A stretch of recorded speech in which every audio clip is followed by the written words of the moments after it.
Hello everyone, আজকে আপনাদের দেখাবো দেশি মোরগ রান্না। প্রথমে আমি পেঁয়াজ, তেজপাতা, আদা বাটা, রসুন বাটা এবং জিরা বাটা দিয়ে দিয়েছি।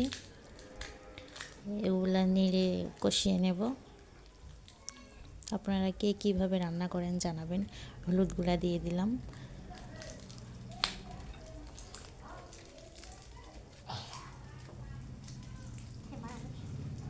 এবার লাল মরিচের গুঁড়া দিয়ে দিলাম। মশলাটা ভালোভাবে নাড়িয়ে নেব। মশলাটা কষানো হয়ে গেলে মাংস দিয়ে দেব। মাংসটা কষানো হয়ে গেছে, এবার আমি মাংস দিয়ে দিচ্ছি। এটা আমার বাড়িতে পোষা দেশি মোরগ। মাংসটা আমি কষিয়ে নিচ্ছি। মাংসটা প্রায় কষানো শেষ।